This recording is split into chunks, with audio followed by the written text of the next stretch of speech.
As a pre-service teacher coming to the end of my final year of university, it's important that I take the time to reflect back on my experiences at PRAC. Walking into my first day of teaching Year 10 English Communications, I thought I could engage my students through my passion for English and sassy memes. My dreams were quickly crushed as the Year 10s tore my memes to pieces and remained disengaged. After a particularly bad lesson, I went home and dreamt of creating a perfect magic potion to get my students to stay engaged. After some research, I came to the conclusion that the first ingredient I needed for this magic recipe was a clear understanding of the types of students I would be teaching. I requested to see the data placemats for Year 10 English Communications. By accessing these placemats, I was able to understand the different levels of learning abilities in my class. By making an effort to understand the class I was teaching, I provided more opportunities for myself to differentiate my teaching to meet the specific learning needs of students across a full range of abilities. An example of this is when I created 3 different types of worksheets for the class. Each worksheet asked the students to complete the same activities, focusing specifically on the same piece of text. The differentiation came in the form of levels of scaffolding on each sheet. Another way I gained information about the class was by getting them to complete an entry slip. At the beginning of the unit, I asked every student to complete the following statements. These statements helped me further develop my relationships with students and create activities and lesson plans that played to their strengths. Although there were some improvements, I still felt that I needed to find some more ingredients to add to my magic potion. I was now on the lookout for methods to help me plan and implement effective teaching and learning strategies.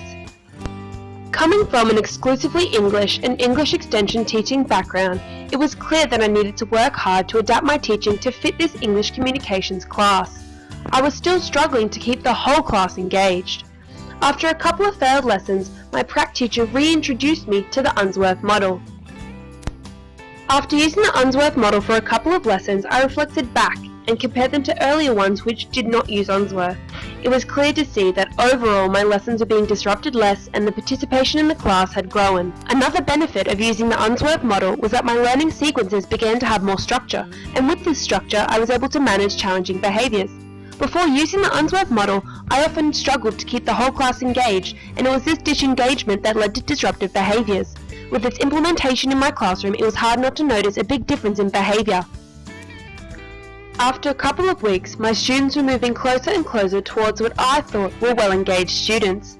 With a splash of reflective practice, a sprinkling of understanding of how my students learned, and a pinch of implementing effective teaching and learning practices and models, the creation of a perfect formula was getting closer every day.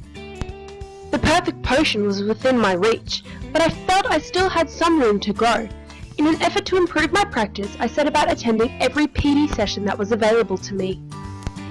It was through these PD sessions that I found the last magical ingredient, a mentor. My supervising teacher had provided me with pages of useful feedback, but oftentimes she was caught up in preparing her own classes. During a behaviour management PD, I met an older teacher who agreed to become a secondary avenue of feedback. A fresh pair of eyes allowed for a wider range of feedback, giving me a greater opportunity to refine my teaching practice. She also became a shoulder I could cry on and a second opinion when I needed one. With all my ingredients assembled, I began to formulate my perfect potion. By combining the perfect amounts of professional knowledge, professional practice, and professional engagement, my once disengaged class's eyes lit up. They stopped tearing my memes apart and started participating in class without my prompting. Just like any normal magic potion, its powers would wax and wane depending on the strength of the force pushing against it, which in this case was my students' behaviour and disengagement. If Harry Potter taught me anything, it was that magic comes from within. The foundations for a positive improvement for not only my class, but for me as a teacher had been laid. I knew deep down that I didn't need any magic. As long as I abided by the standards and stayed passionate, I would be a successful teacher. Created using Powtoon.